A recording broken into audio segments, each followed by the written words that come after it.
Hello, everyone. Welcome to another episode of Film Seizure. I'm Jason Oliver, and I'm joined, as always, by my co-hosts, Jeff Arbuckle and Chuck Moore. Say hi, guys.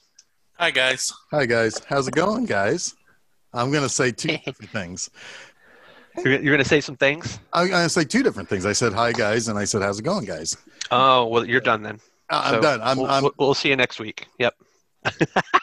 This is going really well. Go ahead. We are back. We are back for our third week of Guilty Pleasure Month.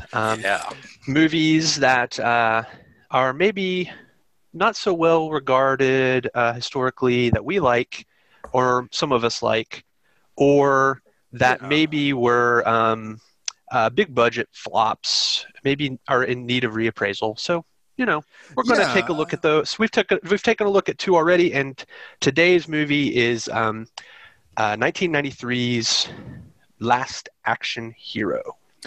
Yes, indeed. So, yeah, I mean, like, I think with our first two, I think most everybody, like Chuck's pick was Roadhouse, right? That was last week. We know that that's a guilty pleasure. I mean, that is Swayze exploitation. And it's also a little bit of that late 80s kind of bar exploitation, like the roughneck bar that really kind of maybe began with one of my all-time guilty pleasures, Urban Cowboy, and oh boy, we're going to get around to that someday, I promise you. But we talked about Roadhouse at length last week. Yes, and my pick, So I Married an Axe Murderer, was kind of I think most people probably appreciate that more in retrospect, like than they appreciated it at the time. And lots of people hated that movie, as I recall. Well, I didn't know anybody who necessarily hated it. I didn't know anybody who loved it as much as I do, except for maybe Chuck. I think Chuck really likes that movie too. I like that movie a lot. But it's like it was made for 16-year-old kids who wanted to go see a comedy in the summertime. But again, we talked about that movie at length. We did. So 2 weeks ago. Last Action Hero probably is the one really true deserving of reappraisal, looking back at what was Arnold Schwarzenegger thinking about when he was making this movie. And there's a lot to talk about there, and there's a lot to say about maybe why it didn't do as well as everybody predicted it would. Well, there's one big reason why. Because this movie didn't do as well as everybody predicted it would. Yeah. It shared the same summer as So I Married an Axe Murderer? Yes, that's exactly it. Yep. It had to do with giant dinosaurs, and it happened a week before this came out. It was very much in the shadow of Jurassic Park. This was the summer of Jurassic Park. Yes, and I would also argue there's probably more than just that, but I think that's the number one. I think anything that underperformed in 1993, to the exception of The Fugitive that summer, which overperformed probably. There were definitely studio fuck-ups on this movie, big time. Lots of screw-ups in the promotion. Lots of just bad early buzz that really sank it, that I feel was a little bit unfair in a lot of ways. Probably too many cooks in the kitchen, just a lot of stuff going on in this movie. But there's an awful lot of ideas in this movie too.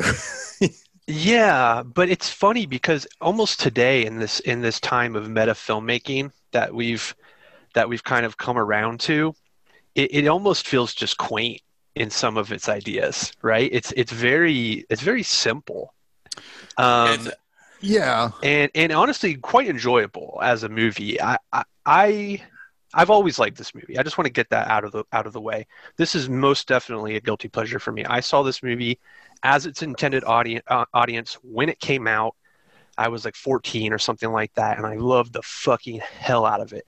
I just loved it. I was a huge Arnold Schwarzenegger fan. I felt like Austin, what's his name? I always want to call him Austin Brian Green, but it's Austin O'Brien. Yeah. Austin O'Brien, I felt Austin was like O'Brien perfect, yellow. he was kind of like the perfect window for me into that movie, like I could see myself as that kid, a movie loving kid. I loved the fact that he went to that rundown little theater all the time and had the old man projectionist friend. It's like everything about the movie just made me feel good. And I felt related to it in a lot of ways. And the commentary on the action film, and just the fact that he's always pointing out the silly stuff that we know is going to happen in a movie, but he loves it anyway, and that's great, right? I think that's part of why I didn't enjoy this as a kid is I hadn't stepped back from the 80s action hero movie far enough to understand all those little hits and beats. That was exactly what I was going to ask you, Chuck, how you felt, because we were both 16 when this came out. And I wondered if we were just a little too old, or we were in that mode where we were trying to be too serious about this movie. I think that definitely had something to do with it. I thought it was goofy, and all the goofiness from what it was then I appreciate more now. It's one of those films that I think if I had been in my 20s, late 20s, or Jason 13, 14, I would have liked it a lot when it came out. It just wasn't the right time. I think that makes a lot of sense. I mean, I'm trying to think of an example of that for me, but there are definitely movies that came out that I like better now that I was too cool for school for when it came out originally. I can tell you, I can list off a whole bunch from the 90s that I felt too old for back then. Name a Disney movie that came out in the 90s. I would have said I'm too old, or I'm too much of a boy to like these movies, but they're great. I mean, they were good movies. I went through a period where I thought like E.T., I was too cool for that, and it's like, that's bullshit. That's a great movie. As an adult looking back at my middle school age, like, I don't like E.T. It's like, fuck you, you little jerk. You like that movie. You love that. You cry at that movie. Yeah, it's like those people 5 to 10 years older than us that didn't like Goonies. Yeah. Like, what? Yeah, what? Totally. Yep. This was in my small but mighty Arnold Schwarzenegger VHS collection that I had when I was a kid. I had like this and Terminator 2, Commando, I forget what else, maybe Raw Deal. Raw Deal is so good.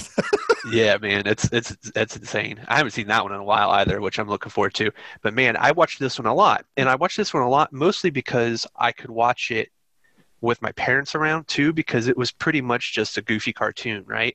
There really isn't any sex or any of that. I mean, very little in the way of language. In fact, there's a joke about the language. Yeah. It very much is that like kind of quintessential PG-13 movie.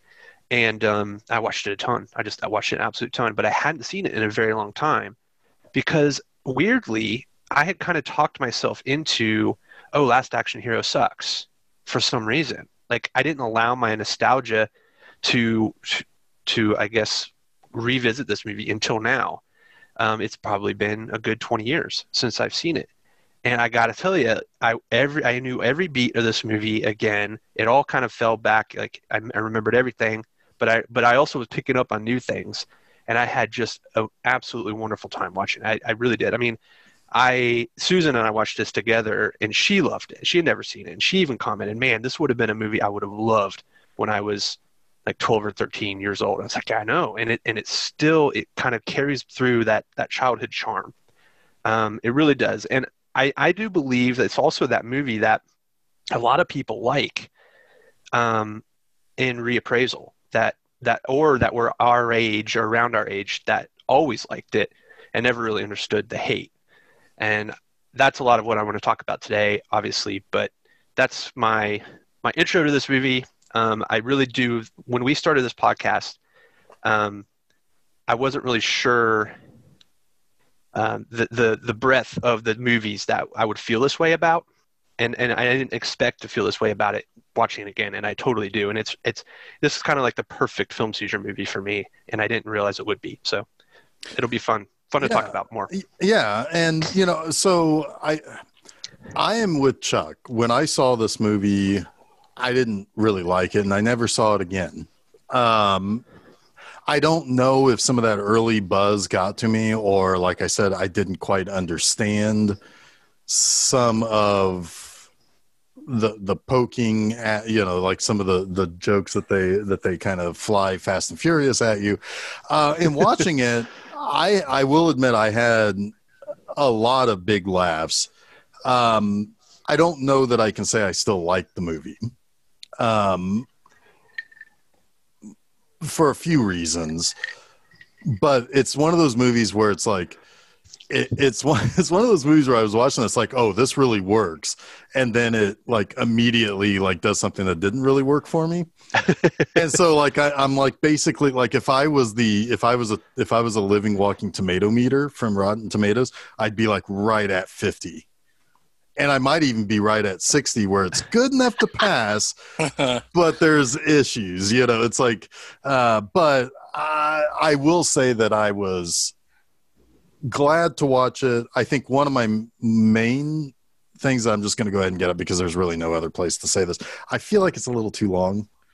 It's 2 hours and 10 minutes. It's a lot of that time. Half the movie is spent, I feel like, trying to convince Arnold Schwarzenegger that he's a character in a movie, when it's like, trim that up a little bit. But otherwise, I can't disagree with that at all. Yeah, and that's probably my number one. Movie. Yeah, that's probably my number one complaint, is just that it's like the movie we watched next week, or we watched for next week, is a half an hour shorter. And it felt longer. Well, but to me, I felt like it whizzed by. I was surprised that this was longer, but they both felt long to me. Honestly, Dick Tracy and this both felt long to me.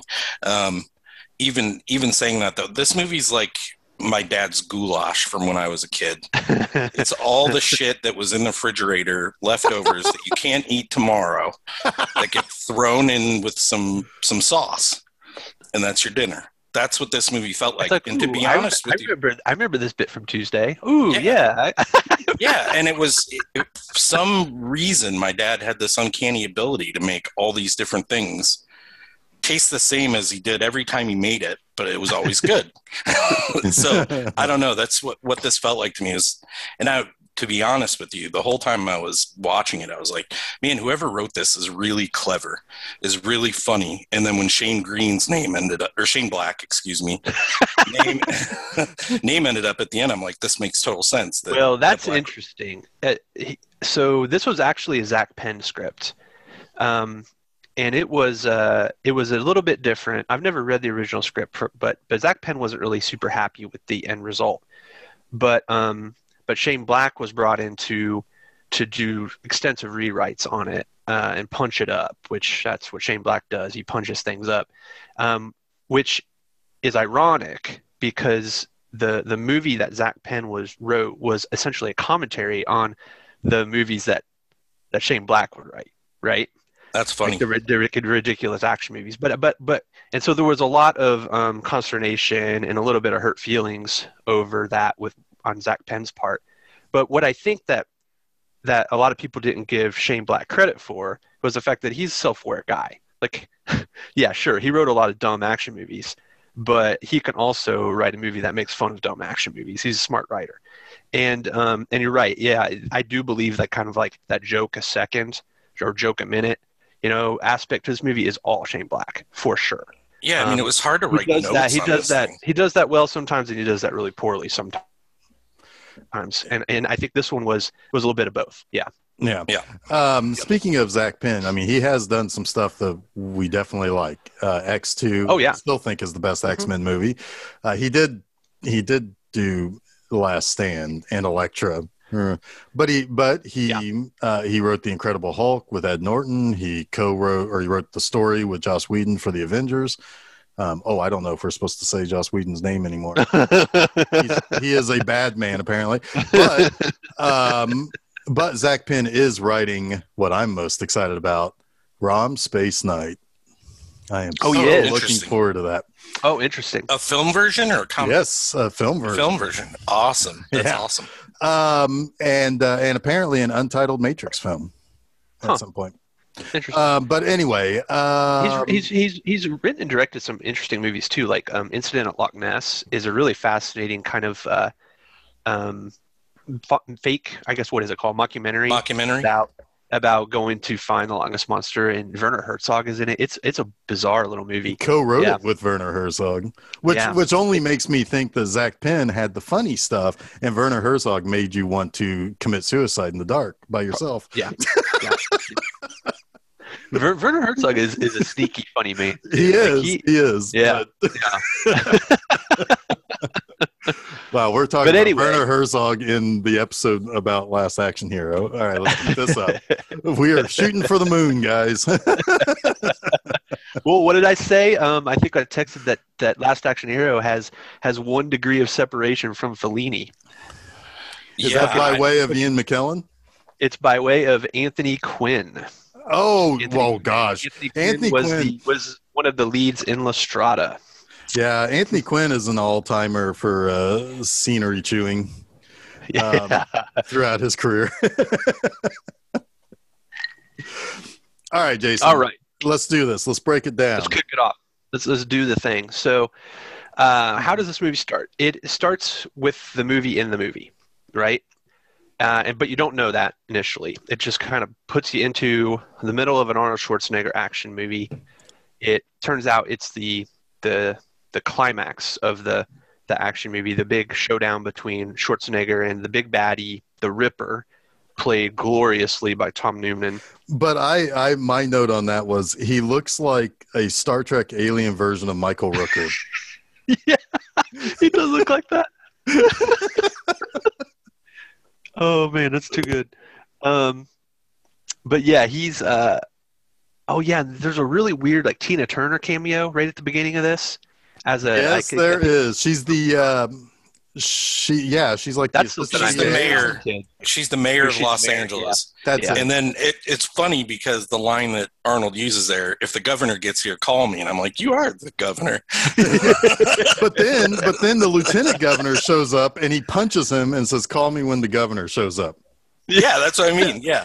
He also kicks his SWAT guy in the balls. He says, a couple of acres. There's a couple of acres. There's a couple of acres. So, and also, I should say that his lieutenant was the guy who played Sharky from License to Kill. And boy, he just yells everything in this movie, and it's fantastic. Yep. Yeah, he's awesome. Oh, man. So there's this kidnapping situation on the top of this building, and we should also mention real quick that Jack Slater, who's Arnold Schwarzenegger, is walking he's walking on top of the police cars to get to the action. He's not just walking on the street or in between he's walking over them. Right from the start, it's way over stylized with all of the lens flares and the police what are those called? The sirens? Lights? The lights? Sirens? Yeah. The lights. Yeah, that word. Those things. You could tell it's obviously what you'd expect from a big action movie in the summer, right? They're going for that in spades. But yeah, he gets up on the roof. Turns out the Ripper has kidnapped his son. And they have this exchange where the Ripper is telling Jack Slater to get rid of all of his weapons, and of course, he tosses his gun and he looks at him. He's like, "All of them," or "Is you expect me to believe that's your only piece," or something like that. And he's like, the ridiculous scene where he's, got 8 guns and 4 knives and whatever, and he's throwing them all out. But then he's got one last thing, and it's a grenade. And he pulls the pin and he throws it over to the Ripper. And the Ripper just laughs. He's like, "You expect me to believe that's a live grenade? You're going to kill your son, who I've got right here." It turns out it's a knife. And the blade comes out, and the kid picks it up and he stabs the Ripper with it. And then Jack is able to get a clear shot and shoots the Ripper. But as the Ripper's going over the roof, he grabs his son with him. And then the movie starts to go out of focus, and you can't really see what happens next. And you see our lead, just going to call him Austin O'Brien all episode. Austin. That's good, because that's his name. You nailed it. Yes. I'm going to get it. I'm going to get it right. This is a first time. I'm going to be confident. Yeah, this is the first time in film Seizure history that Jason got a name right. I didn't believe it. I didn't trust myself. You didn't believe it? No. But it's Danny. It's Danny. Yes. So yeah, you see, oh wow, this was a movie in a movie. This is so cool. And you see Danny, and he's pissed off because the movie's out of focus, and you see he's in this really dingy theater, and he's the only one in the theater, or maybe there's a couple other people, but there's a guy trying to sleep in there. Yeah, exactly. It's one of those kind of theaters, exactly. And he runs up to the because this is kind of the end of 42nd Street. They make that very clear in this. Yep, it is the death of the 42nd Street at the very last gasp, which I love. It really ties in nicely at the end, I think, with that. But he goes to the concession stand. He's like telling them that the movie needs to be focused. They're like, whatever. And he's like, whatever too. I can just go up to the projectionist booth. So he runs up to the projectionist booth. The great Robert Prosky is in there. He's the projectionist. He's asleep. He tells him, hey, the movie's out of focus. So he's like, oh, I never used to do this before. And you get to realize that these two have a friendship. And it's really cool. It's kind of like, man, this would have been awesome as a kid to have this place to go, this escape, to watch movies, to like hang out there, and have this guy, sort of this grandpa father figure who tells him stories of like the old Hollywood days and all the movies he saw when he was a kid, and when he met big like real life figures and that played the theater, people like Houdini and things. And it's just really neat. You kind of get a lot of information about Danny and about Robert Prosky, who I forget his name in this, but they Nick the projectionist. Nick, yes. So then Nick tells him that I've got a surprise. I've got the Jack Slater 4 print, and I'm going to screen it tonight to make sure it's okay. You got to check the print. You got to check the print. I did that for years. Yeah, this is always my favorite part of like knowing people who worked in theaters or working in theaters was the employee only screening, right? The night before was always the best. Yep. But man, those were good times. Like that is just absolutely the best. My favorite times was when like a Star Wars movie would come out and it's going to open at midnight, so it's like a 3 p.m. Like you just close off some of the theaters, and it's like, yeah, I'm going to watch me a new Star Wars many hours early. Good stuff. It's so good stuff. And of course, Danny is super excited. He's like, I'm going to see it before the premiere, which is a big deal, right? And he's like, yep, come meet me at midnight. We'll fire it up. So he's like, cool. And you better get going to school because you're only 4 hours late. He realizes it's the middle of the afternoon. And of course, he goes out into 42nd Street, and it's probably 42nd Street at its dingiest at this point because it's completely and totally lost to time. Well, it's dying, and it's important that the theater he comes out of has a sign that says "Coming Soon, Lowe's Cineplex 10." Yeah. Which I worked at a Lowe's Cineplex. Yes, you did, and but yeah, it's it really is. These are the things that I really like about this movie. There's a sadness underneath the movie that you realize that this is the end of an era. And it's the end of the private movie houses with the balconies, with the 500 seat,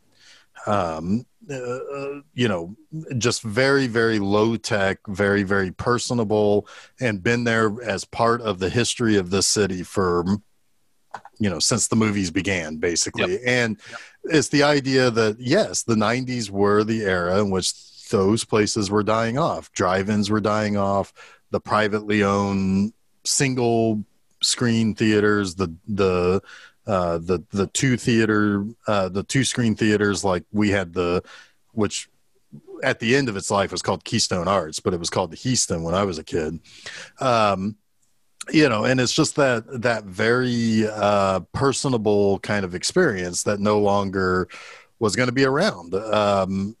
Like almost the next day, basically. It was like, and yes, they're getting the big action movie, but that's not going to do anything for their business. It's over. No. It's at this point, it's basically a zombie operating until that Lowe's finally comes in and tears it down and rebuilds it. Yep. So he gets to school, and one of my favorite moments in this movie is when his teacher is going to show them a movie. She's going to show them Laurence Olivier, his Hamlet. And she talks about how Laurence Olivier was the first action hero. No, Hamlet was the first action hero. Shakespeare. Hamlet was was the first action hero. Right. Which in some ways she's kind of right about that. And she's doing what she can to pique the interest of her students, and that's what a good teacher does. And it does kind of pique Danny's interest. He starts to watch, but he starts to imagine Hamlet in a radically different. He gets frustrated because there's a scene in which somebody's going to attack, and he's like, "Stop talking, just attack." Just do it. What are you waiting for? Completely losing the character drama of Hamlet or whatever. He just wants to see the action. But who shows up? Oh man, it's so good. It's Jack Slater, but it's Arnold Schwarzenegger, but it's Jack Slater to him as Hamlet, and it's got the great sort of movie overdub, right? There's something rotten in Denmark, and Hamlet is taking out the trash, right? And it's got there was a bit from it that was in the trailer that I always remember. It's the to be or not to be. Not to be. And the big explosion in the castle. Well, there was something about saying something to the effect of, it's all, or it's fair, or it's not fair, or something like that. And he's like, "Who said I'm fair?" And he pulls out an Uzi, and blows the guy away. Exactly. He's like, it's so ridiculous and great. It honestly kind of reminds me of like a UHF skit. Oh yeah, it's Gandhi too. It does, 100%. Yeah. Don't you know the Dewey Decimal System? Exactly right. So he goes home from school. Turns out he's kind of a latchkey kid. His mom works nights. He lives in a really bad neighborhood, not far from 42nd Street in New York City, right? He has a dead dad. You get a lot of exposition from his mom about this. She found out that he was late to school. She chews him out about that. And then she says, "I got to go to work. Don't open the door for anything. I'll be back after my shift." This is also his mom Irene is played by Mercedes Ruehl, who it's like she was really huge in the first half of the 90s and maybe never again. I think I remember her most from The Fisher King. Sure. But the moment she showed up, I was like, "Oh, it's Mercedes Ruehl." Yeah. Mm-hmm. It's like I haven't seen a movie with her in it in a long, long time. No doubt. Yeah, exactly. There's a few faces like that in this, actually. But anyway, well, no, I'm sorry. I'm thinking about next week's movie. There's a face in that's very much like the Mercedes. There are a lot of faces in the next movie. Above and under makeup. Oh boy. But anyway, yeah. So moving right along here. Of course, he's going to open that door, right? Because he's got a movie to see. He's got to see Jack Slater 4 at midnight. So he's trying to stay awake. It's finally about time to leave. As soon as he opens the door, it's like that moment of instant consequences, right? As soon as he disobeys his mom, he pays the price. And there's a guy who was out in the hallway who forces his way in, who's going to rob them. And he does rob them, but he doesn't find much worth taking. And he's got the kid, Danny, handcuffed to the sink. And he's kind of like disgusted with Danny because they don't have anything worth even stealing because they're so poor. He tosses the handcuff key down the drain, and he's able to get himself free. And he actually calls the police, which I'm surprised he does that, but he does because he's got a movie to see, right? So he's going to leave his apartment at 11:15. This guy breaks in and leaves, and then he calls the cops, goes to the police station, and still manages to get to the theater right around midnight. I don't know how the hell he does that. Well, John, here's how he does that. He's white. It's just amazing. It's just amazing. I was like, how did how did he do all that in 45 minutes? Did we actually see what time it was that he got at the theater? Because Nick said he was about to give up on it. He was a little late. He was a little late, but maybe 20 minutes late. So still, he did everything in an hour. That's pretty good for poor area of New York to get NYPD to show. Inconsequential, really. I was just kind of like. I also imagine that NYPD probably didn't do much. They're like, oh, great, someone robbed you. Are you okay? Or do you have all your limbs? Are you bleeding? Did they steal anything? Okay, we're calling your mom. Go home. And you have to go straight home. Like they're just going to let him walk home. Exactly. Like that honestly probably rings true in 1993 New York City. Maybe, yeah. Don't be such a puss. Why don't you walk home by yourself, you little jerk?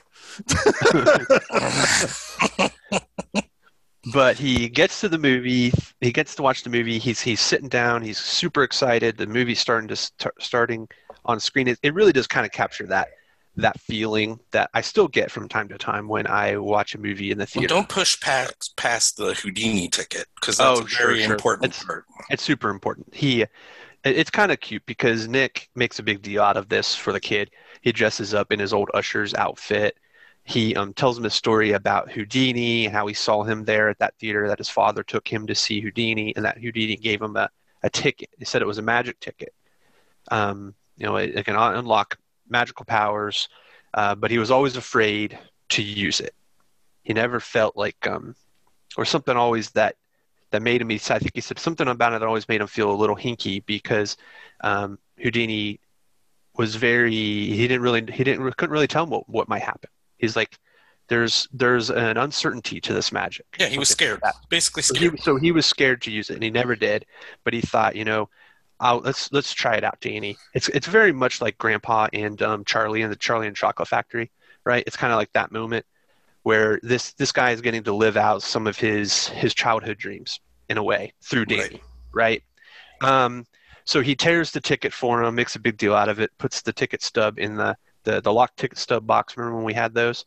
And handed Danny the ticket, and you can see it's got a little bit of magic to it, just a little bit of like animated lightning coming off of it, little stardust. Yeah, a little sparkle motion there. So he goes into the theater, and then it's that scene of just immense joy. He's so excited. He's got his popcorn. He's about to watch the new Jack Slater movie, Jack Slater 4. Super stoked. It starts obviously with the big set piece action scene at the very beginning. There's a car chase. Actually, there's a lot. That's where we see Anthony Quinn and Charles Dance, who is my favorite part of this movie. Charles Dance is so good in this movie.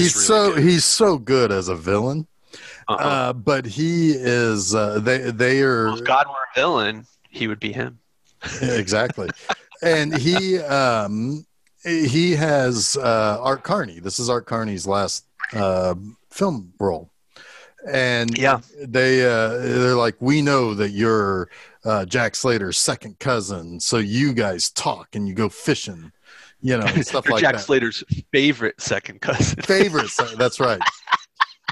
By the way, the Jack Slater movies are apparently like Death Wish, in which a member of his family is killed in each of the movies. Yep. Yeah.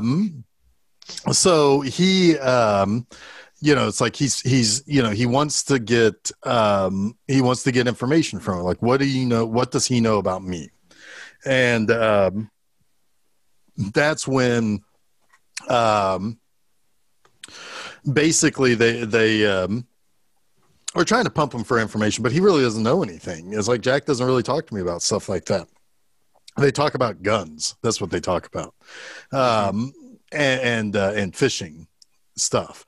But then we see Jack Slater show up at this house that's about to get raided by the police for being a crack house, to which, of course, and this is prescient, are we even sure this is the right house?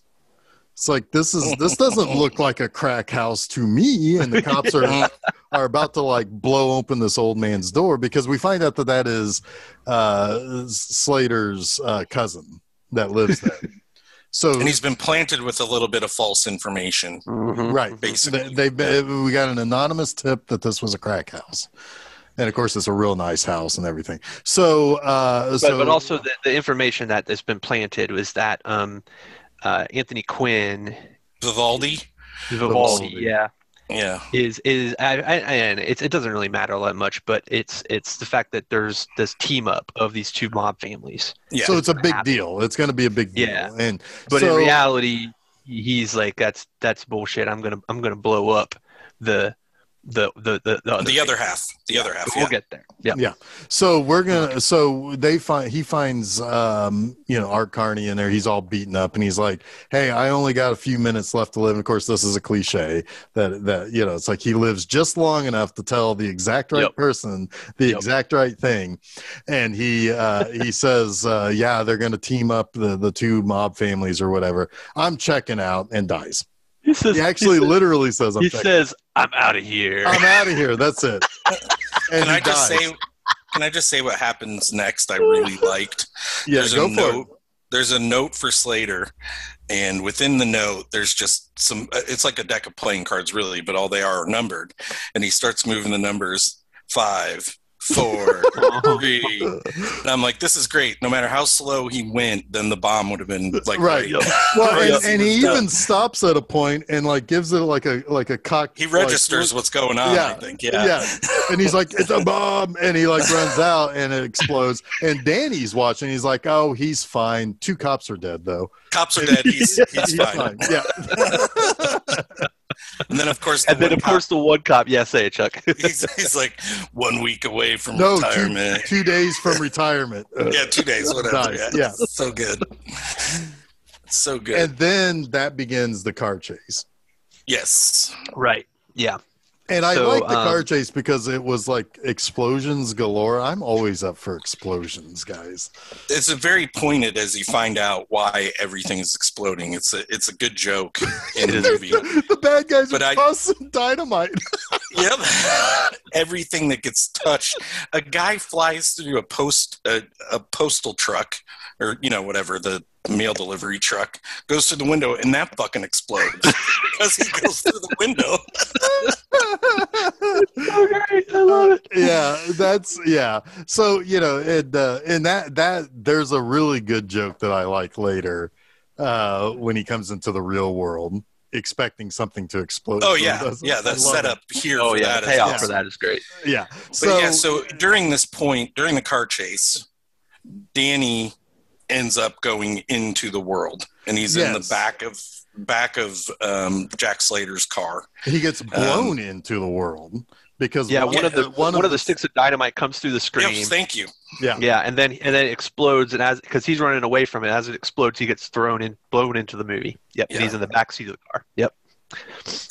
Yeah, does anyone, Jeff, you said you really like this car chase scene. If you want to explain it, I can't remember everything. So like everything's real quiet, and he's like seeing just like this blue sky overhead passing by. And then all of a sudden, you just see Arnold Schwarzenegger with the gun upside down, pointed backwards as he's driving, and it starts shooting, and that like brings him to his senses, basically. It's like, oh my God, what's going on here? And by the way, was one of the gun goons Clint Howard? Oh, maybe. I feel like one of the gun goons was Clint Howard. It could be. I didn't notice, but I did notice that somebody got killed with an ice cream cone. They sure did. Back in the head. Yes, because one guy got thrown into because one of the sticks of dynamite got into an ice cream truck, and it blew, and it sent a cone through the back. That's amazing. Had to be a sugar cone if it was that hard to get. Oh, for sure. Surely. One that was made like 2 days ago or something. So so I mean, really, honestly, is like for the most part, the chase is primarily the gun goons like being picked off one by one as this chase is going on. And all these explosions are happening. Later on, there's a part where they're just driving down the street and cars behind them are like spinning out. That was one of my favorite scenes in the movie. That may be my favorite like in joke in the background where it's like, but anyway, he's trying to explain to Arnold that it's like, hey, this is a movie or whatever. I'm in a movie. And he's like, yeah, shut up, kid. I'm busy. They end up getting themselves into an itty bitty little cubby hole in this car. Does this suck weenie or what? And the bad guys are coming, and they're going to play chicken. Yep. This is great later, too. The payoff for this later is fantastic, too. That really hurt. But anyway, see, like I said, it's like I'm very iffy overall, but there are some things in this that are really, really funny.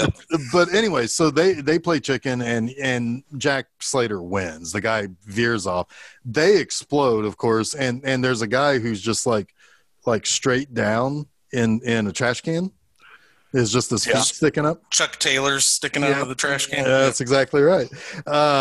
And so they decide, and now Danny gets the chance to really talk to Jack Slater about, hey, this is all a movie. I knew exactly what was going to happen. I knew all of this. And he's like, sure, whatever. You're a silly kid.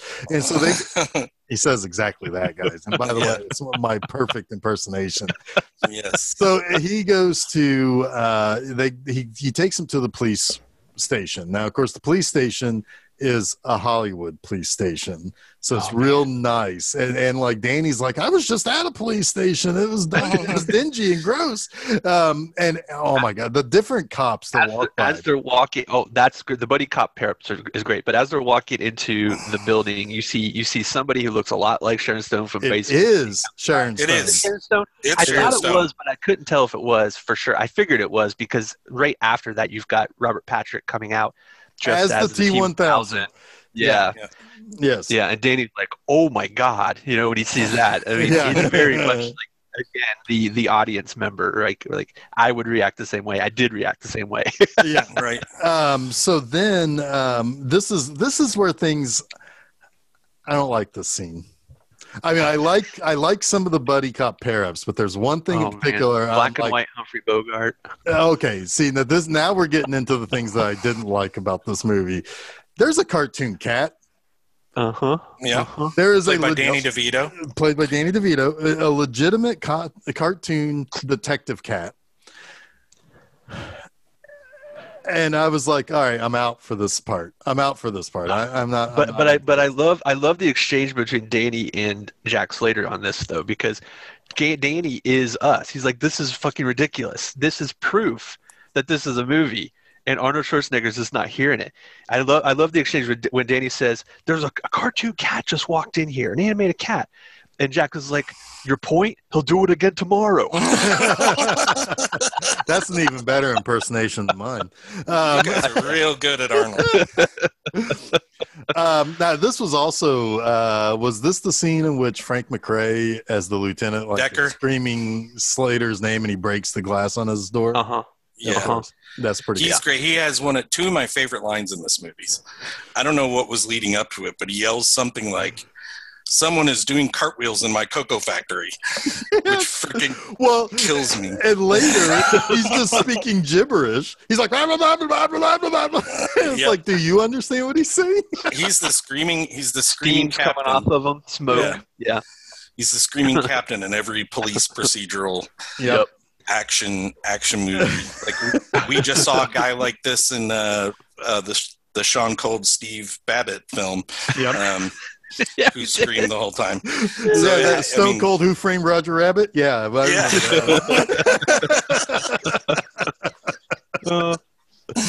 But of course what happens is the kid again is trying to tell them that he's in a movie. The chief looks at him. He's like, "Who are you?" And he checks up on his background. He can't find any record of who he actually is. That his name, there's his name on his ID and his phone number aren't real.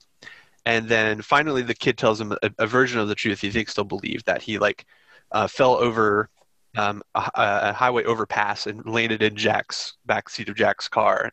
And that satisfies the chief for some reason. It's like the first truthful thing he said. Yeah. It's like finally the truth or something like that. Yeah. And then he starts talking about how he knows things about the case, and he says things about the case that he shouldn't know. And at that point, the chief says to Jack Slater, he says, "Meet your new partner," which is so great. no fucking world but this one would these two get paired up as partners. Right. So now it's the buddy cop movie. But where's the first place they go to prove that it's a movie? He goes to Blockbuster. Yeah. God, and Angie Everhart is the clerk, and and at one point Danny's like says, "Wait, she's way too attractive to work at the video store." To which my note says, "Correct." That's correct. I think that's what Arnold said too. I think that's what Jack Slater said. No, but as soon as he said that, I was like, "Yeah, that's about right." I worked at a video store. I know our league. I think I did have a similar note, actually. Yeah, but everybody is also dressed insanely. Like they're wearing leather and like vinyl clothing. It's insane.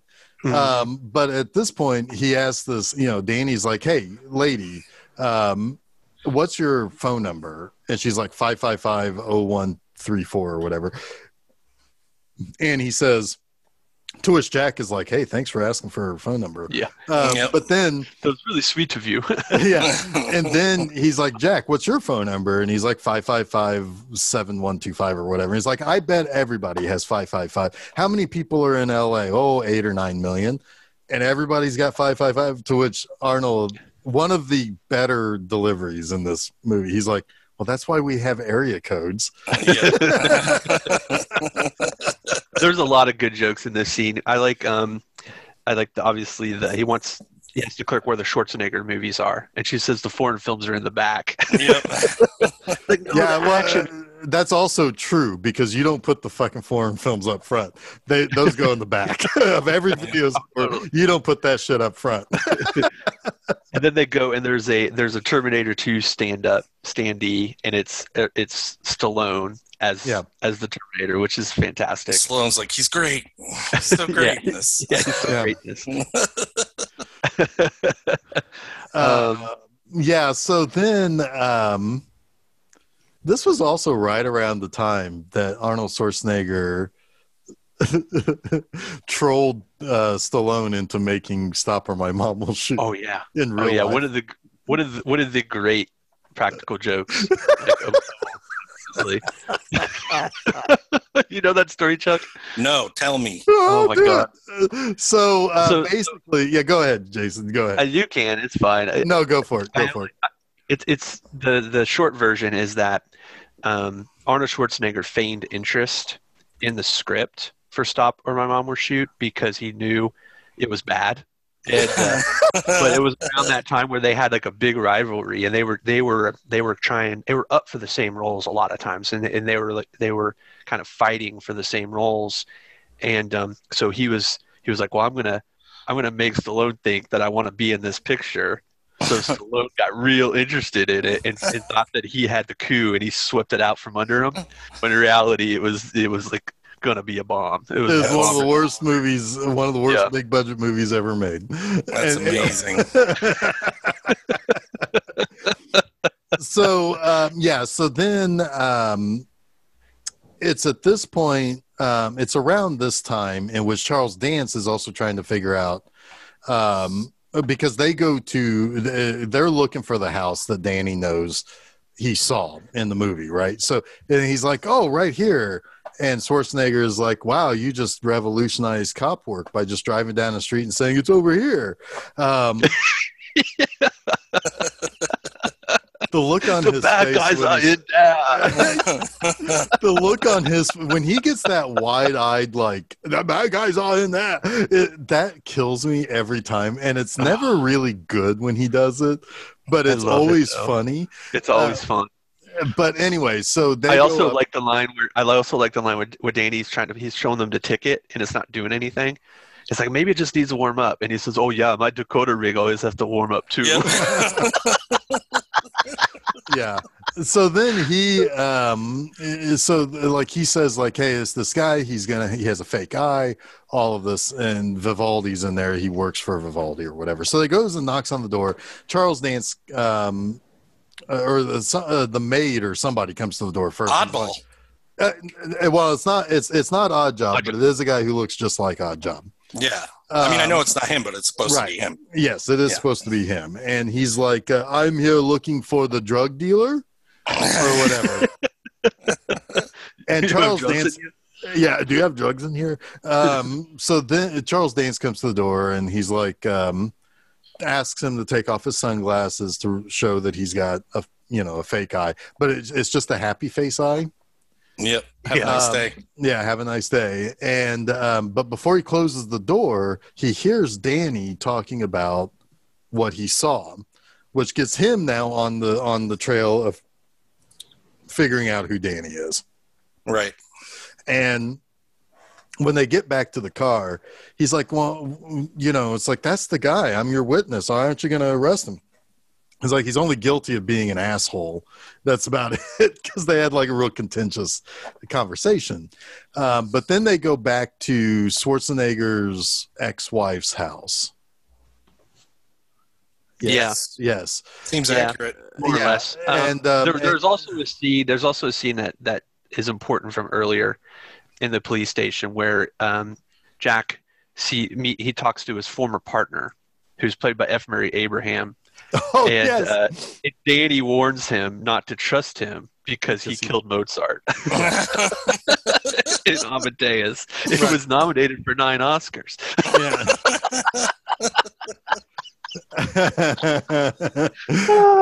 I love that that's obviously the joke is the joke, but the that point at, oh, this guy always plays the villain, you can't trust him, it's so good.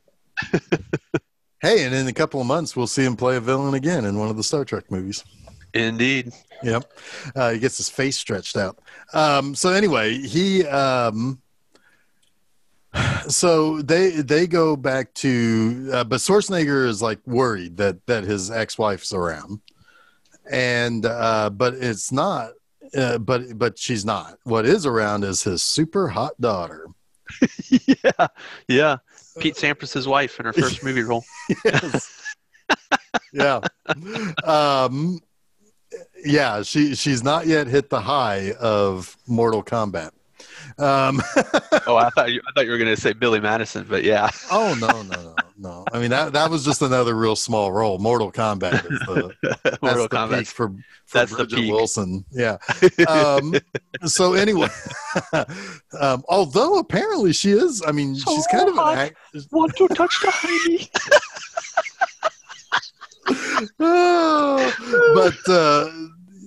But she's like every bit Jack Slater.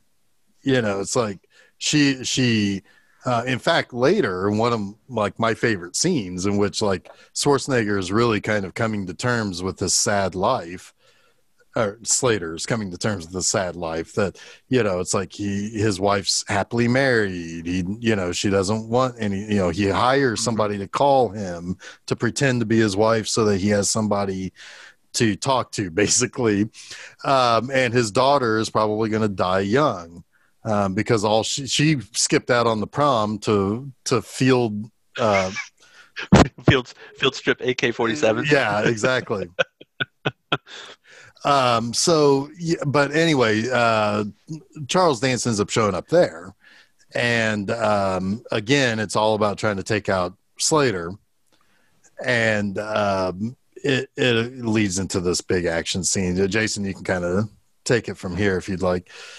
Yeah, there's a few hits here. There's this whole bit with this counterfeit money that he gets him to burn, which creates a signal because he was told earlier by Jack. Danny was told earlier by Jack that the money will burn a different color, so he sees that when he comes back, so he knows that there's something going on in the house.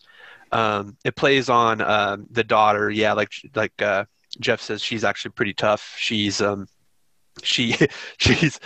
taken into her bedroom to be silenced by one of the goons, but she's screaming over the top, screaming like the damsel in distress. But while she's doing it, she's kicking his ass. It's very clever, very clever. It's pretty fun. It definitely turns that trope on its head a little bit. But then, yeah, basically Jack comes into the house. There's a shootout. I believe everybody. he kills everyone. They kill pretty much everyone in the house except Jack Slater kills everyone he comes into contact with. Oddball and Benedict get away. They escape, right? Yeah. And I think that they're so they pursue them on foot, car, and bike at this point. And Arnold's got the line, "Gotta catch the red eye," I believe, in this scene. Yep. There's that really goofy bike moment. This probably should have been out of the movie, where the E.T. moment. Where Danny tries to play chicken. It's pretty goofy. It's trying to put forth the idea that the hero can't die, right? But he realizes that he's just a lowly sidekick. The comedic relief sidekick. Relief sidekick, common sidekick, or even and he's gonna get. He can't play chicken. Jack Slater could play chicken. He's the star. He's just the window dressing. So he decides to not play chicken with the car, and the bike flies off and it goes over rooftops, and it's really goofy. There is a moment here that I'm wondering what Jeff thought about, if he hated it or liked it, or even noticed it. When Arnold walks out in front of Benedict's car, he does so like James Bond. Did you notice that? I didn't notice that. No, that he was walks fine. Out and does the turn and points. Yeah, at I didn't see that part, or I didn't notice it. I may have looked away when that happened, but yeah, I can tell you, I really didn't like the ET joke. I thought it was dated. It was too much. Yeah. The joke that he realizes he can't be the one who, right. Again, it's one of those things. It's like, that works. The kid knows that he can't do this. That works. But the payoff was payoff was bad.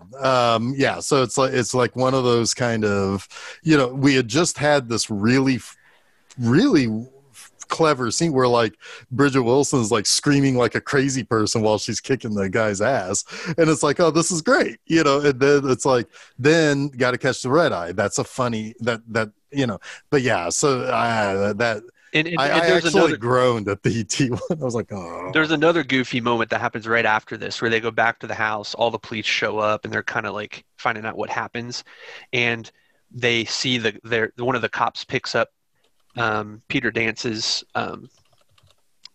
Charles Dance's eye. You were so good for a while there, and then Peter. Where did I get Peter from?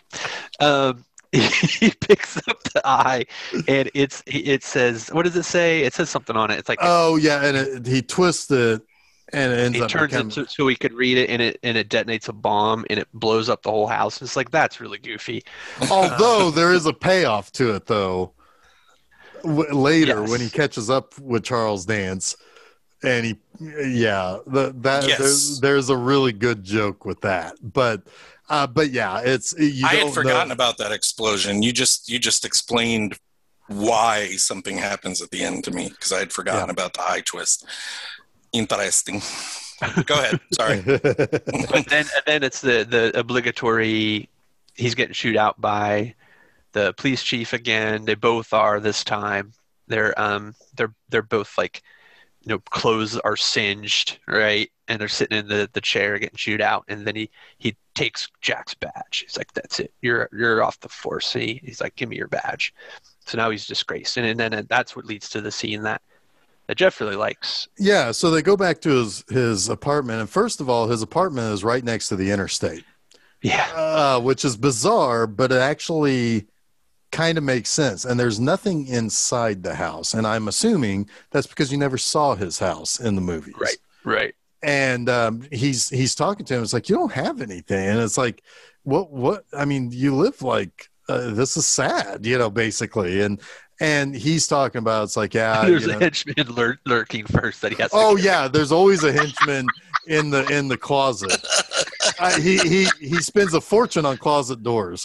It's kind of like the Pink Panther moment. It is a Pink Panther moment. moment. Exactly. Yeah, It's like Kato's always waiting for him. Yep. But yeah, so like, and in this scene, it's like you actually see behind the curtain of the character, right? Mm-hmm, the character doesn't live for anything other than the car chases, the explosions, looking for a cigar. all of these things that he is so good at, he doesn't really have a life. And it's sad, but it fills out the character in an unexpected way that pays off again in the third act when they get into the real world, that I also really liked. Yeah. And in fact, I was like, and this really is technically a note for two different things. I said that the movie basically comes alive when Slater is dealing with the non-action stuff, and the struggle of realizing he's not a real person.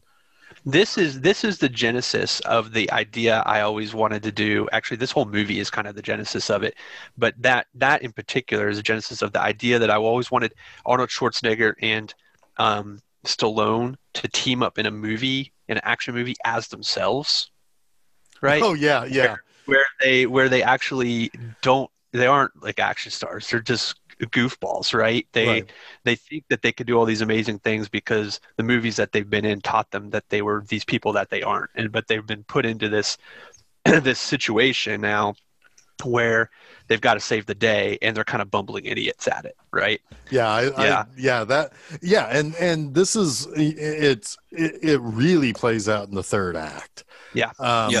But because also Danny is trying to convince Jack Slater, it's like, your wife is always calling you. That means that she wants to, get back together with you. And he's like, no, it's the pharmacist or something. I can't remember who he says it was, but he pays somebody to call him. And he's like, because also the other thing he does whenever his wife calls, he puts the phone on a tape player and plays him saying, yeah, that sounds good. He had like 40 of those tapes too. Right. Yeah. And he's like, do you think I would be with somebody who would be so stupid not to realize I'm putting the phone up to a tape recorder? All of that stuff is like, that is the best writing in the whole movie is right there. Yeah. And because the movie takes a moment to slow down to tell us this. But then it's around this point is where Jack Slater figures out that that Vivaldi is going to get rid of all of the mob and take over all of the crime. And so they're going to go to a funeral for a guy named, what is it, Pete Lafart? Leo the Fart. Leo the Fart. There is a moment before this, though, where Benedict had stolen Danny's wallet, and he discovers the ticket in his pocket, and he's in his apartment, like when he realizes that the ticket is magic, the Twilight Zone is playing in the background, which I thought was pretty cool. Yeah. And then it cuts to this Leo the Fart thing. Right. But Benedict has the ticket now, which leads to the later act. Which also he it emboldens him too after the funeral. But the Leo the Fart has been packed full of explosives. Now also he's like, Leo the Fart is going to be the guy who's going to do, and Danny's like, at some point, it's like, are you sure about this? The guy's name is the Fart. But so they're going to go to. Leo's going to pass gas one last time.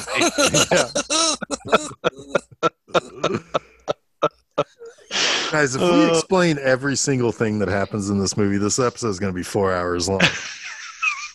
We're getting There's there. so much stuff in this movie because, like, even this, I mean, and this is kind of part of my problem with the movie. It's like it's so dense and it's so tiring. Because, like, there are like 5 different things that happen at this sequence at the fucking funeral. Danny's got to learn how to drive the crane so that he can do a thing. Also, we find out that F. Murray Abraham is indeed a bad guy, and he's gonna cause them problems getting into the funeral. And they get saved by the cartoon cat. They do get saved by the cartoon cat. You've saved my fur plenty of times.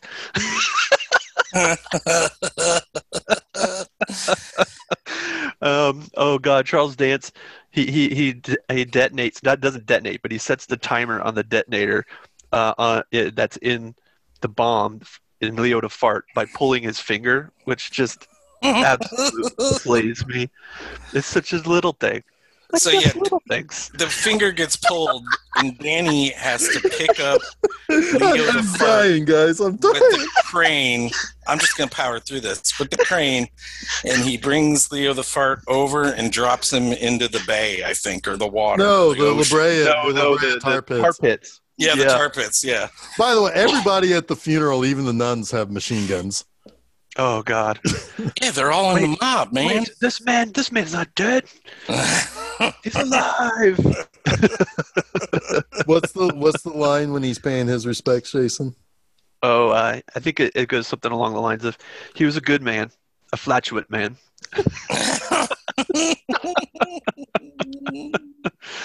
By the way, the whole fart joke pays off when he dumps him in the tar pit, because the bomb goes off in the tar pit and it's just a big fart bubble. now, if I would, which a 14-year-old kid would love from farting in the bathtub. It's still if I would have written it at any age, at 44, at 74, that thing would have popped and would have gone like. Yeah, it missed a flarp. There should have been a flarp. Exactly. Even just one little like escape of air. Just would have been the perfect exclamation point. Although the line is great, but anyway, if it pops but it doesn't do anything, like you expect it to be like a gigantic fart, right. The and line it's just like great. It's just like a little or something, but it's a big explosion. But anyway, the silent but deadly line is great. Yeah, the bubble goes up and it rescinds, and Arnold looks over at it and he's like, silent but deadly. Also, he wipes all the tar off of him with napkins. Yes. And he looks perfect and it's fantastic. And I also love, here's the little thing I love in this movie. The driving and the parking of the cars. Because he's constantly going over like embankments, going into like lawns. He's going over medians, over curbs. And he's like, hey, so we've got to get a car or whatever. Something ended up happening, crushing the other car that they had. And they're like, oh, okay. But here comes Whitney, the daughter, in her monster truck, and she's just driving over everything to get and it's like the apple did not fall from that tree. The scene too that you mentioned earlier, that was one of my favorites as well, was when they're just driving and talking on the highway, and it always drives me crazy. It always drives me crazy, those scenes in two movies, right? In two ways. When they're doing the thing with the steering wheel where they're like oversteering, right, in scenes, and it's just like, you would be all over the place, right? And then also when you're talking, you're not paying any attention.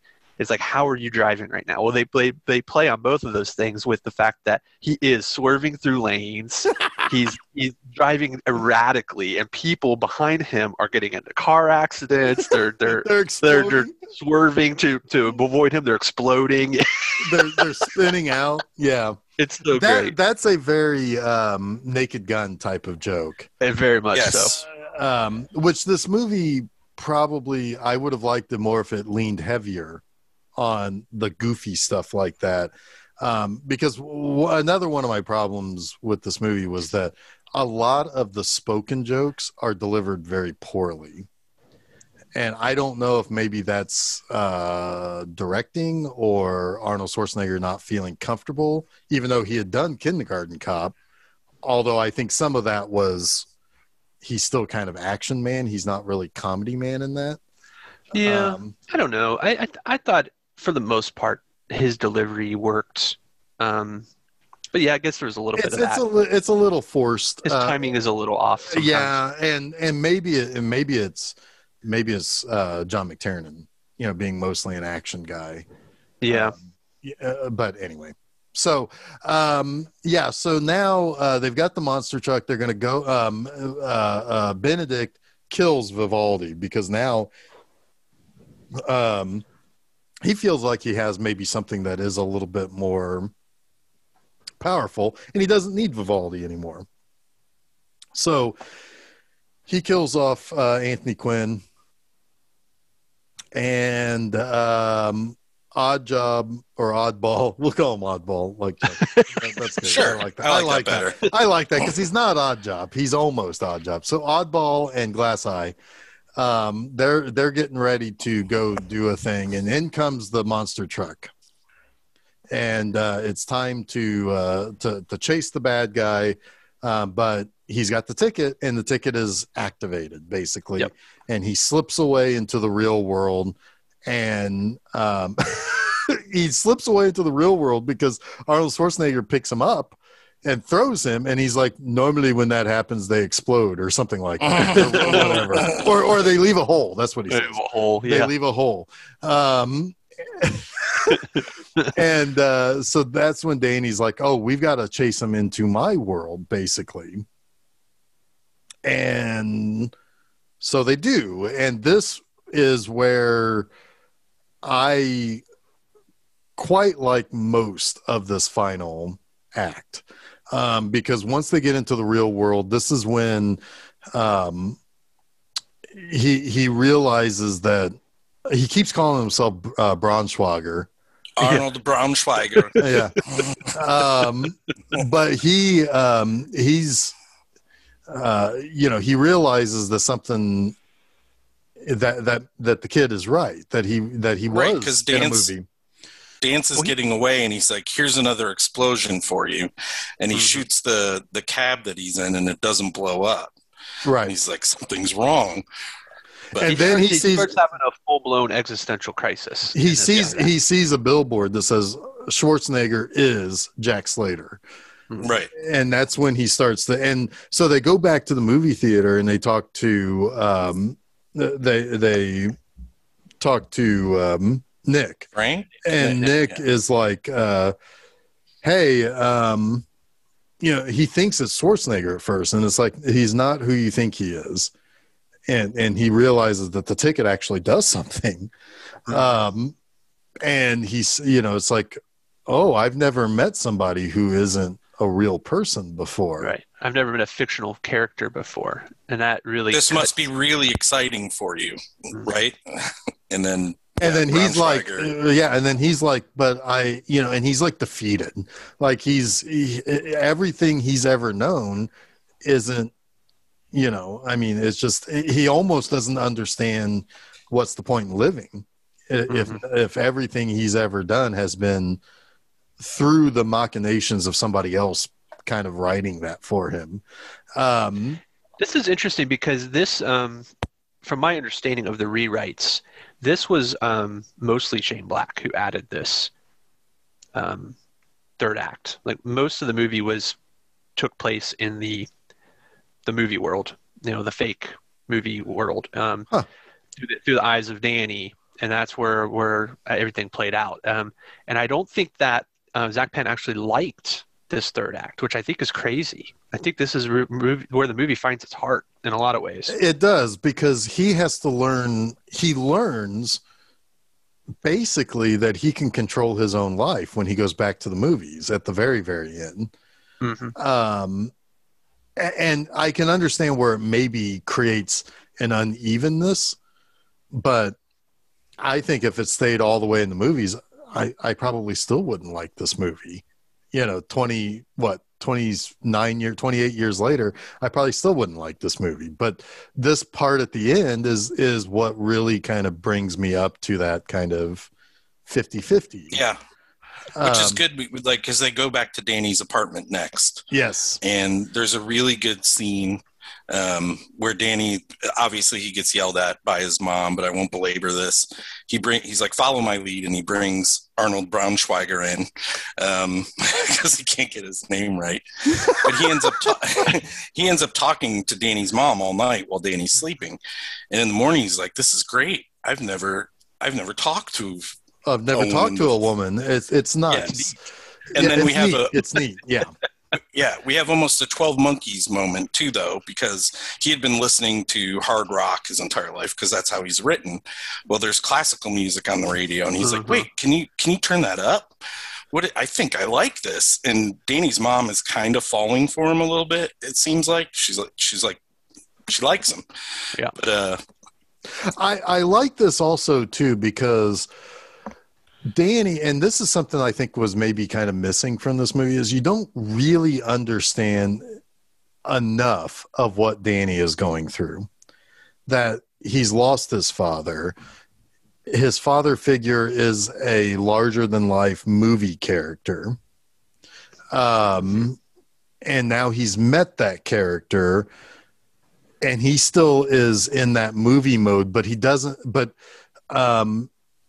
he has to learn how to grow up and get beyond his pain. Whereas Jack Slater is realizing that he now has a life and has to learn how to live it, but still use some of the sensibilities that you think he would have as this fictional adult human being. And the melding of that. It's the payoff of Danny's earlier line in the movie when they're teamed up as buddies, buddy cops, when Danny says, "This is great. I'll teach you vulnerability and you'll teach me to be brave."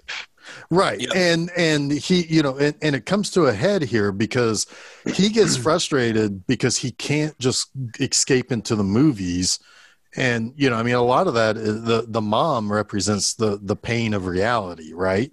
And the kid is the representation of escape and dealing with pain, right? So he gets frustrated when he has to face real life. But Jack helps him by the end to realize that, I'm always here. You can always go back and watch my movies, but you need to take care of your mom. You've got to move on, and you've got to take care of your mom. She needs you more than you know. And some of that was there, and some of it was like as much time as they could devote to this movie without it being 10 minutes longer. They did what they could, but I would have liked to have replaced some of the stuff that I felt went on too long with more of him dealing with the fact that I do have to move on. I just don't know how. And it takes this hero of his that he finally gets to meet to really bring that home. He even verbalizes that fact because he wants to be stoic, right? Mm-hmm. But when Jack Slater is dealing with his emotions of being real and realizing that he's not real, etc., Danny says he's becoming a pansy. Yeah. Right? Like he's not. You have to be strong. You can't take this emotion and do anything with it. You're a superhero, right? Right. And that's the way Danny's tried to live his life. So yeah, that it comes to a head there, kind of a little bit, where he's like, no, you're becoming a pansy. And then they go out in the street, right?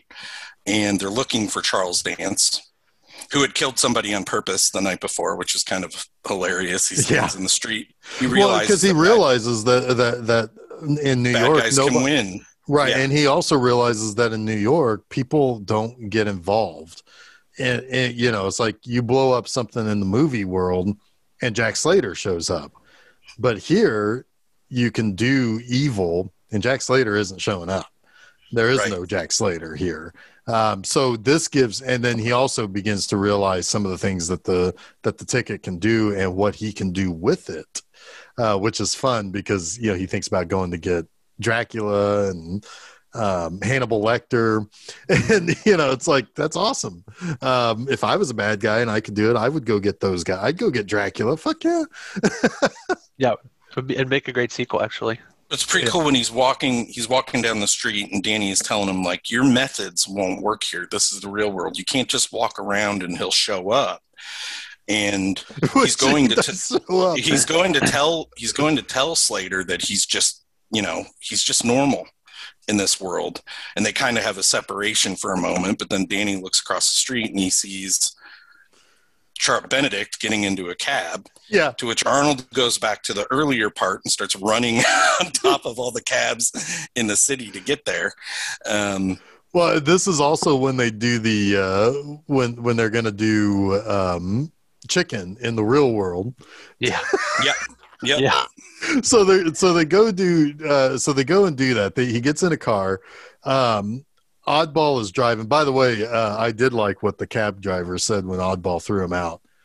He's like, "Oh, this is a crummy car anyway. I don't like it," or whatever. Yeah. taking it in stride, I guess. So they're gonna run into each other, and they do, which decapitates Oddball. And Slater gets out and he's like, "Oh, that really hurt." Why didn't you warn me or something? Yeah, that might have been when he punched the window. I can't remember, but oh yeah, he does try to punch the window to get into a car. To which that really hurts too, because it's a real car. But anyway, they realize that Benedict has slipped into the movies again.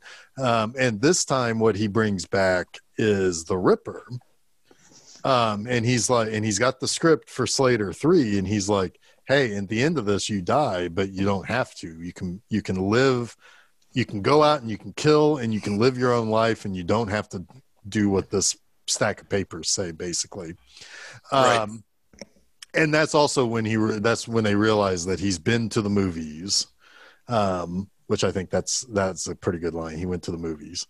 But anyway, the whole plan is going to kill Arnold Schwarzenegger with the Ripper, and Benedict will deal with Slater. Well, if he kills Arnold Schwarzenegger, then there is no Jack Slater anymore. Right. Yeah. So they go to the premiere of Jack Slater 4. You get a lot of cameos here. Oh man, this is all 90s, so early 90s. Oh, it is. It really is. Although I did have a pretty good chuckle with MC Hammer? No, I really didn't. Jean-Claude Van Damme? No, with Jim Belushi, where he's like, I'm not really a big fan of his as my wife. I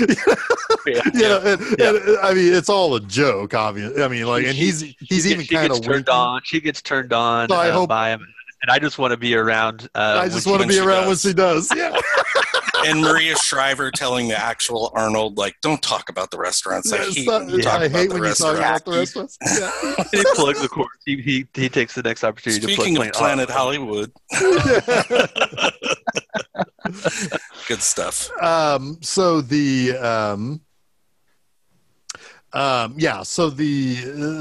basically it all comes to a head at the premiere. And Slater is about to kill the Ripper, but Arnold Schwarzenegger jumps on him. Yeah. Sorry. Had to get that in. And Arnold Schwarzenegger tackles him, and then they realize, hey, we look a lot alike. And Schwarzenegger is like, you're one of the best celebrity lookalikes I've ever seen. And Slater eventually tells him, like, I don't really like you. You make my life hell. Yeah. All you've caused me is pain. But yep. I like the fact that they make Arnold do the hero thing. And I'm talking about Arnold. Right. He does what Jason was talking about earlier. Like, he would expect to be the hero in this scenario because of all the movies he'd been in. Right. And he tackles him. It's pretty funny. Good stuff. Yeah. But yeah. And then they end up, the Ripper is up on the roof again in the rainiest night that has ever rained on a night ever. Right. And that would be so. I would hate to film that scene with all that water. Ugh, their clothes had to weigh like 40 pounds afterwards. Yeah.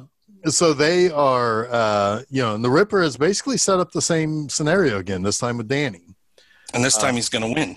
And this time, at this point, it's not a movie. He's, so Slater shows up. They're going to have that showdown again. And he's like, why wait to be shot and go over the building? I'll just toss the kid now. And he does. And Danny goes off the edge of the building. So at this point, Slater decides he's going to use the rainwater that's on the roof and take a cord. He takes the axe. He takes the axe that was thrown at him. Yeah. And gets basically on the ledge of the building and cuts one of the wires, which in turn electrocutes the Ripper. Yes. Now I would have, if this was an action movie, would have liked for him to explode. But this is probably a little bit more accurate, although his eyeballs probably would have melted. That's what I'm going to say is if they had him explode, it would have lessened the next part. Right. Yeah. So then we find out that Danny did, in fact, he grabbed onto like a gargoyle or something. Yeah. And so Slater goes and saves him. And does kind of an action-y thing there. It's like, jump, I'll catch you, I promise, you got to trust me. And, you know, I thought that was pretty good too. And then he gets back up on top of the building and... he throws Danny up, which is kind of... Right, he tosses him up, and then he climbs up, and Charles Dance shows up. And Charles Dance shoots him right in the... chest. Right in the chest. And he makes a movie mistake because he forgot to reload his gun. Right. Which Benedict is funny because now there's something in next week's movie where it's like, oh, they made a movie mistake. But anyway, but he didn't really make a movie mistake here. He left one chamber open. He left one chamber open to fool Arnold. And then he shoots him. That's when he shoots him in the chest. That's when he shoots him. Yeah. Right. So he starts like beating up Danny or something. Danny starts like crying, but he's playing it off basically. He's acting. He's in a movie. He's acting. Yep. Yeah. And so I don't remember what exactly did he do to. So he walks away from Danny after he hits him, and he's saying, "You broke my arm. You broke my arm." So he walks over to Slater, and he's like, "Well, this time you're gonna die. This isn't the movies. You're gonna die." And then Danny does like a flying drop kick. That's right, which then gets the gun over to. It knocks Benedict on top of Slater. They struggle, fight a little bit.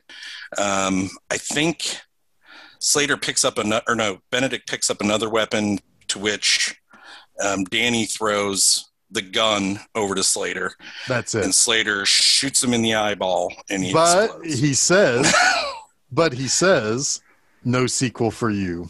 No sequel for you. And there was also a funny line earlier when the Ripper says, "I'll be back." And he's like, "No, you won't. Not this time." Right. When he kills him. Yep. Pretty funny. Yeah. But now we have Slater dying because he's in the real world. Yep. They somehow get in an ambulance, like very quickly from the top of the roof. I don't know how the hell that happened. But because they're white. Yes. And maybe the oddest thing in the movie, while they're in the ambulance, the ticket.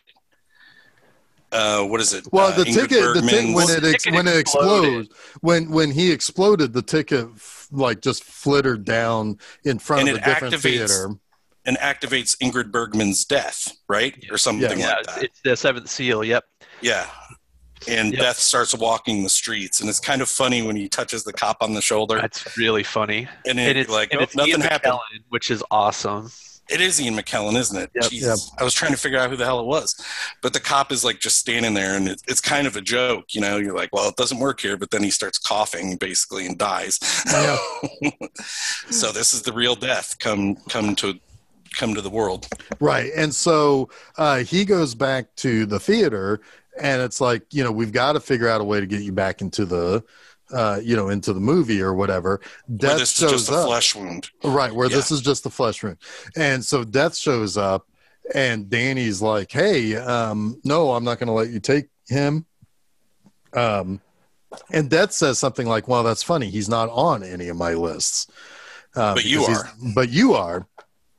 And he's like, "Now?" And he's like, "No, you'll die as a grandpa. I just wanted to see what was going on." Basically, I was just curious. I was just curious what's going on. But maybe you should look for the other half of the ticket. Yep. And so Danny goes to the ticket box, drop kicks it,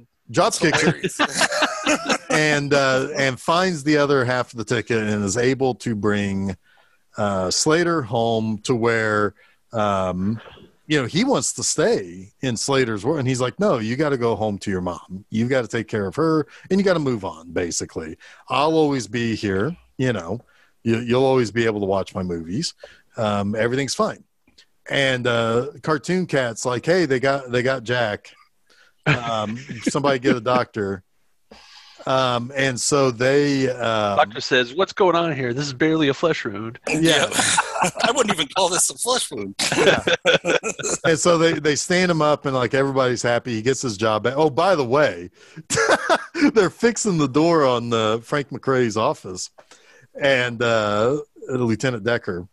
And which, by the way, that's got to be a Fred Decker probably reference, right? Probably. And so anyway, so they're fixing the one that he screamed out, and so just to test to make sure he's back in his world, Slater punches through the other window that's not broken.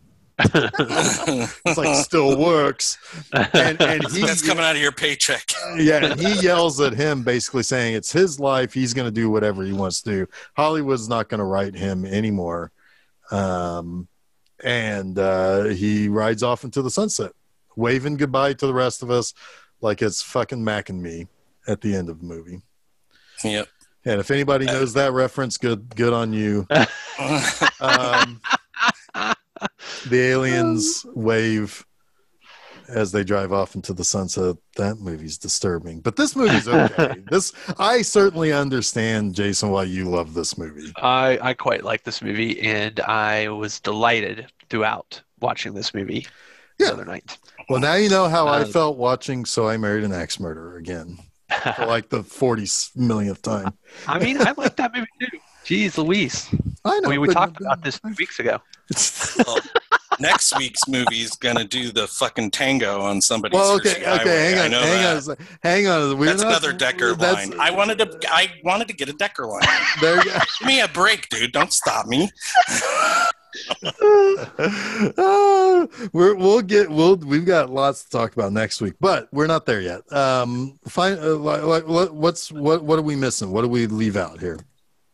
When Arnold goes to the cab and he's been told that Danny can predict what he's going to say next all the time, and he goes up to the cab and he grabs the cab and he's like, rubber baby buggy bumpers. Yeah, but you didn't know I was going to say that. Yeah, that's just a funny offline in there. I think that was in the trailer, that and Everybody Down, which I saw like a million times. Oh my god, I saw the trailer for this so many times. So I do want to talk real quick about some of like the behind the scenes stuff. Jason, you had kind of mentioned a few things. One thing I will say is that I've been watching a lot of the old Siskel and Ebert shows on YouTube, right? And before this movie came out, this was back during Cannes. Ebert always went to Cannes. And he said he was one of only like 20 something people who got to interview Arnold Schwarzenegger that whole time that they were there. And he was there promoting Last Action Hero. And he was basically reporting back what Schwarzenegger was telling people. And it's really kind of interesting because Schwarzenegger was a big proponent as the 80s came to a close, and basically really anything after Total Recall kind of shows this a little bit.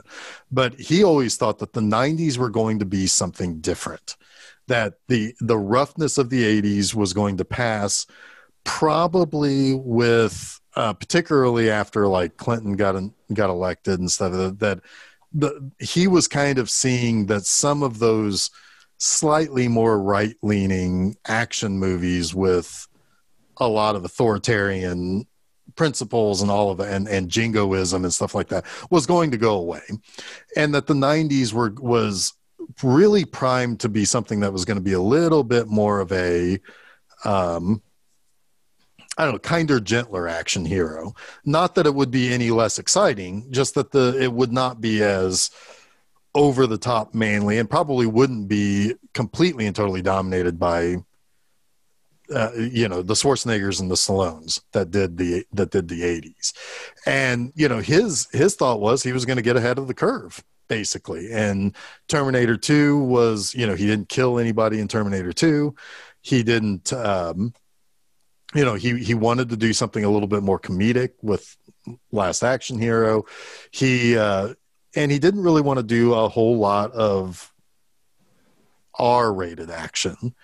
There's a line in the movie, actually, at the premiere where Arnold Schwarzenegger kind of articulates this perfectly. He says, in Jack Slater 3, we killed, 143 people. In this one, we only kill 64. 28 or something. Yeah. It was a lot less, yeah. And he says more time for character development and exploring feelings and stuff like that. Right. Uh-huh. Yep. Yeah.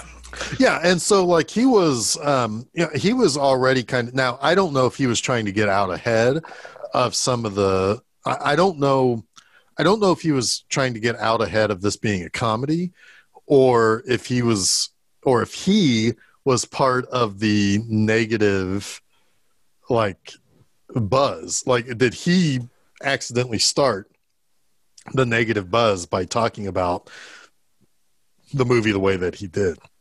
Yeah, maybe. I think there's probably something to that. There was a really disastrous, I think, test screening too of a rough cut that they probably shouldn't have shown, that I think generated a lot of early bad buzz. It's a relatively bloodless movie, yeah, right? So, it wasn't the Arnold Schwarzenegger movie that hardcore Arnold Schwarzenegger fans probably wanted. Who's this fucking kid, right? Yeah. Yeah. I was thinking, I was kind of thinking last night when I was watching this that I think the kid was part of my problem with this movie, because it was kind of like, oh, this kid, like, just get rid of the kid. Yeah, it's like, just give me Arnold. But I understand the other side of it, right? Like it's the kid who grew up on the 80s action, which I was one of those kids. So maybe it was probably more. The movie doesn't work at all without. No, it doesn't. And it was probably more, what's this kid got? What's this kid, little fucker, or whatever, thinking that I was like something better than him or something. Right, so, right. It's that sort of bullshit. That as a slightly younger or an older person, I would have seen a little bit more of the wonder of it. Yeah, it's funny too, because he kind of plays the Eddie Furlong role in this too with Schwarzenegger. Yeah. Except for the opposite of Eddie Furlong, because he wants him to be the action. It's like he wants to live the action and the gore and the all of that stuff, whereas Eddie Furlong was trying to get Schwarzenegger not to kill people in Terminator 2. Yeah, it's peculiar, because I do think that he I get the idea, and I like the idea of this movie. I'm not surprised that it didn't really work for a lot of people. I think it's a very narrow line. I was going to say it has a very narrow audience for when it came out, but I was exactly the target audience, and it worked for me, and it still works for me through some of the lens of nostalgia. But honestly, it still works for me as a movie today. I just think there's a lot of clever stuff, a lot of funny stuff. Is it a little bit too much at times? It's hard to keep up with how dense the jokes are. Yeah. I think a really good example of Shane Black screwing up that approach is the new Predator movie, right? Where he just felt like he had to just jam that thing with joke after joke to keep it moving, and it just is exhausting, right? So that he definitely has a tendency, I think, to go in that direction, and it doesn't always work. Yeah, because the original Predator can work because of the personality of the characters, and the charisma of Schwarzenegger and Carl Weathers, and to a certain extent Jesse Ventura, right? But you can't do that every time. Like, I don't want a funny Predator movie every time. It's like, I want things that I can say, oh, that was fun, but I don't want to say you can be fun and not tell a joke. Right. It can be funny. It's the same reason why the new Ghostbusters movie sucked. Right. It wasn't because it was all, women. It was because it was all a joke. No, I mean, that's a lot of the reason why Ghostbusters 2 isn't as good. Yeah. I mean, a good Ghostbusters movie has a good balance of spooky stuff and funny stuff. And only white men. That's of course. That's always. What about Ernie? Okay, well, we'll let him in. Yeah, we gotta have one. Yeah. We got Mr. Token. Anyway, no, you're exactly right. I think that it's a fine line with comedy, and it's a fine line with the amount of comedy. Some people, like the Zucker Abrams gang, they're good at it. Others, you also kind of like know what you're getting into with those, right? Exactly. I mean, it's the whole point is that. And if you didn't pick up that this was consistent tone throughout, yeah. And this movie is a little inconsistent. Yeah, it's a little long. It's 40 minutes longer than Airplane. And it's you may not quite understand that it's poking fun at the tropes through the lens of people who are big time action fans. Yeah. But if you didn't get that, you probably didn't like this movie. It's still pretty darn fun. I did enjoy watching. I did message Chuck and say that I was feeling the length. I said that I felt like I was like, Last Action Hero has a lot of scenes. And it's, but then also I was also feeling a little beat down by some of the scenes having too many jokes too. Mm-hmm. But again, I understand. This is one of those movies where it's like, I can't fault anybody for having any kind of positive reaction to this movie. I get it. And especially as you were saying, you were Danny's age, makes perfect sense. All right. Hey, dude, we've done it. Much like Last Action Hero, we're probably about 10 to 20 minutes too long. Probably, but that's okay. So next week, we round out Guilty Pleasures Month. And this one, I highly recommend everybody come back to because this movie, I'm going to say this, inexplicably made Jason very angry. So I look forward to hearing more about this. And we're going to be looking at 1990s Dick Tracy, directed by Warren Beatty. A movie that he had for a long time tried to make, but for also a long time he was not attached to. Mm-hmm. Which is a very this is one of those movies where I'm far more interested in the production stories than I am the final results. Fair enough. So that's coming up next Wednesday. Next Monday, with Monster Mondays, I am talking about American Werewolf in London. Nice. That's a fun one. That's a fun one. Both of those shows can be found at filmseizure.com.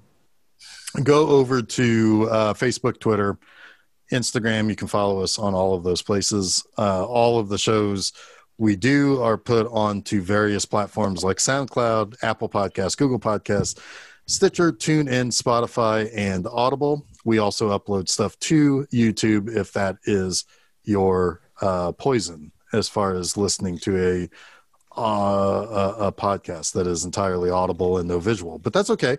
You can do that.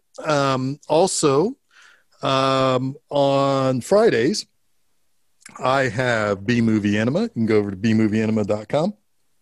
Find my articles. This is the, fourth week of Lena Romay month, Night of Open Sex. That's one of the better ones of the month.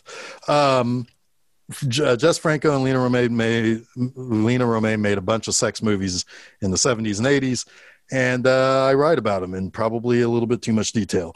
You can also go over to YouTube and subscribe to the B-Movie Enema channel. No clips of the movies this month, but you can find clips of movies that I've covered. You can find B-Movie Enema, the series, which is currently on hiatus. Season 2 comes back around in September. Do you guys remember what day that is? What day? September 11th. That's right. You guys didn't forget. And that is key. I almost did. I would have had to turn in my citizenship. Yeah, you really would have had to have. So yeah, all that stuff over there, all that stuff, filmseizure.com, bmovieenema.com, Facebook, Twitter, do the things, do it, to it. I cannot wait to talk about Dick Tracy next month. And because this one's going to get explosive, I think, much like Jack Slater driving down the street in Jack Slater 1 through 4. Pick a movie. He probably exploded shit. Anyway, until next week, I have been Jeff Arbuckle. I have been Chuck Moore. I have been Jason Oliver. Why are we doing that? And you have been listening to Film Seizure.